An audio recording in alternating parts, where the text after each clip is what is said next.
Welcome to the Daily Chronological Bible. My name's Hunter, and we are reading through the Bible in chronological order as a single story. And that story is all about Jesus. We will look at this whole book through the lens of Jesus. It is a revelation of Him, and He has revealed to us the heart of the Father. He has invited us all to participate with Him in the life that He shares with the Father and the Spirit. Today, day 21, we are in the book of Job, chapter 8 through 11. We're reading through the New Living Translation. Job 8. Bildad's first response to Job. Then Bildad the Shuhite replied to Job, "How long will you go on like this? You sound like a blustering wind. Does God twist justice? Does the Almighty twist what is right? Your children must have sinned against Him, so their punishment was well deserved.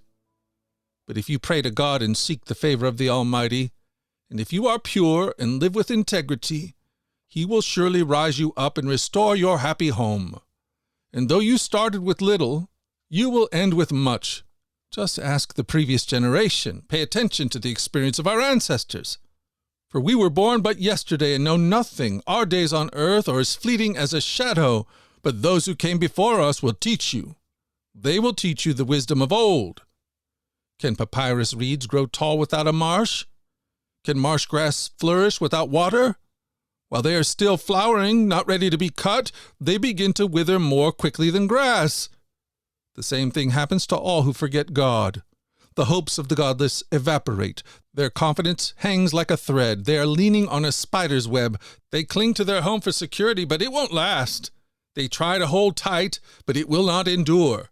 The godless seem like a lush plant growing in the sunshine, its branches spreading across the garden, its roots grow down through the pile of stones, it takes hold on a bed of rocks, but when it is uprooted, it's as though it never existed. That's the end of its life, and others spring up from the earth to replace it. But look, God will not reject a person of integrity, nor will He lend a hand to the wicked. He will once again fill your mouth with laughter and your lips with shouts of joy. Those who hate you will be clothed with shame, and the home of the wicked will be destroyed. Job chapter 9. Job's third speech, a response to Bildad. Then Job spoke again. Yes, I know all this is true in principle, but how can a person be declared innocent in God's sight? If someone wanted to take God to court, would it be possible to answer Him even once in 1,000 times? For God is so wise and so mighty, who has ever challenged Him successfully? Without warning, He moves the mountains, overturning them in His anger. He shakes the earth from its place, and its foundations tremble. If He commands it, the sun won't rise, and the stars won't shine. He alone has spread out the heavens and marches on the waves of the sea. He made all the stars, the Bear and Orion, the Pleiades, and the constellations of the southern sky. He does great things too marvelous to understand. He performs countless miracles. Yet when He comes near, I cannot see Him. When He moves by, I do not see Him go. If He snatches someone in death, who can stop Him? Who dares to ask, "What are you doing?" And God does not restrain His anger. Even the monsters of the sea are crushed beneath His feet. So who am I, that I should try to answer God or even reason with Him? Even if I were right, I would have no defense. I could only plead for mercy, and even if I summoned Him and He responded, I'm not sure He would listen to me, for He attacks me with a storm and repeatedly wounds me without cause. He will not let me catch my breath, but fills me instead with bitter sorrows. If it's a question of strength, He's the strong one. If it's a matter of justice, who dares to summon Him to court? Though I am innocent, my own mouth would pronounce me guilty. Though I am blameless, it would prove me wicked. I am innocent, but it makes no difference to me. I despise my life. Innocent or wicked, it is all the same to God. That's why I say he destroys both the blameless and the wicked.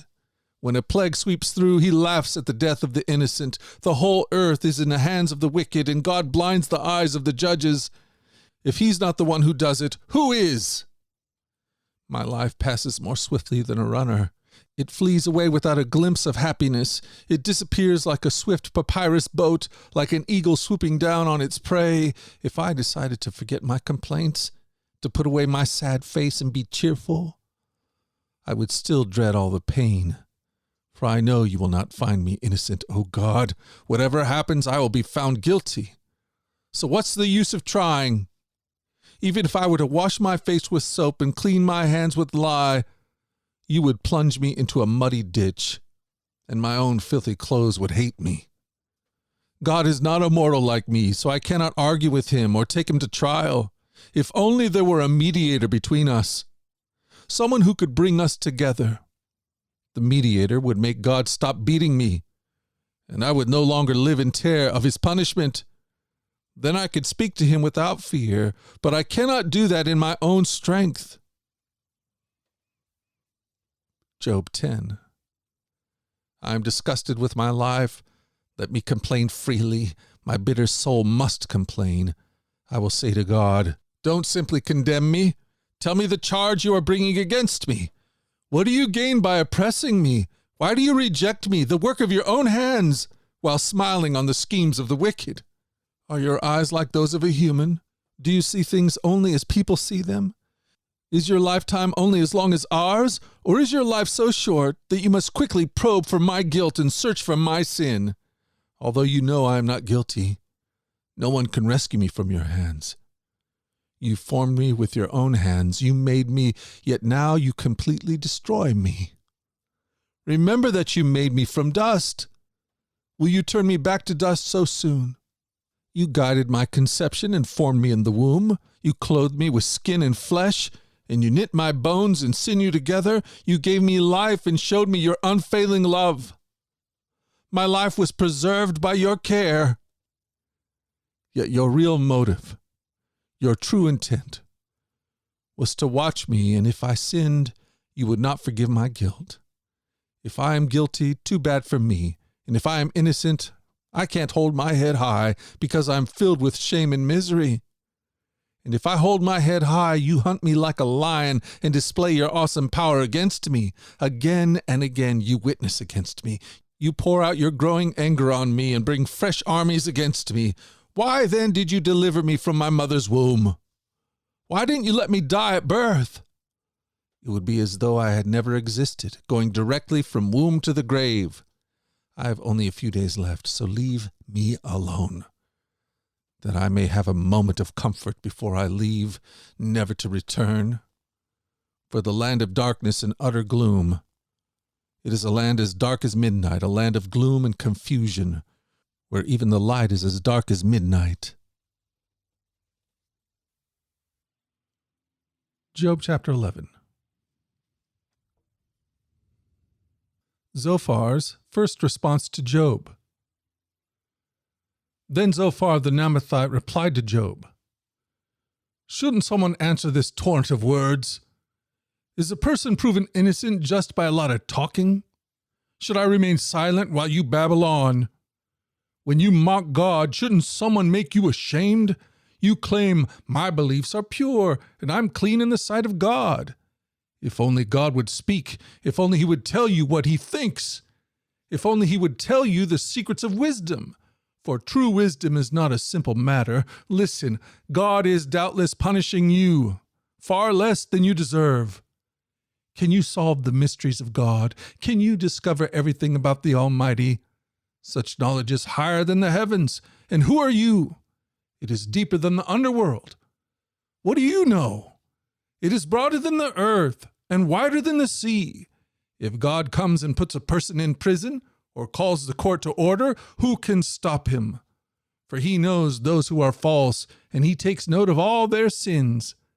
An empty-headed person won't become wise any more than a wild donkey can bear a human child. If only you would prepare your heart and lift up your hands to him in prayer. Get rid of your sins and leave all iniquity behind you. Then your face will brighten with innocence. You will be strong and free of fear. You will forget your misery. It'll be like water flowing away. Your life will be brighter than the noonday. Even darkness will be as bright as morning. Having hope will give you courage. You will be protected and will rest in safety. You'll lie down unafraid, and many will look to you for help. But the wicked will be blinded. They'll have no escape. Their only hope is death.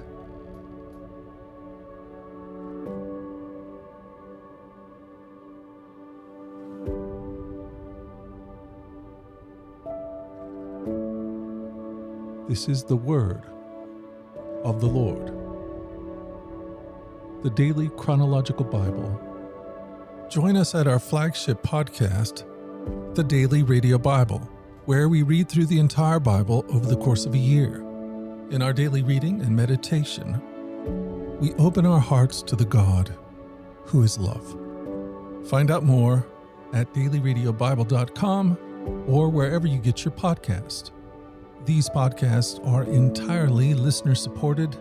If you'd like to partner with us to make sure that these podcasts continue each and every day, you can do that by going to dailyradiobible.com and clicking the donate link. The Daily Radio Bible is a ministry of the Trinity Commission, and all your gifts are tax-deductible. Until tomorrow, let's go forward in God's joy. Let's let His joy be our strength, and let us always remember this, that you are loved. We'll talk again tomorrow. You take care.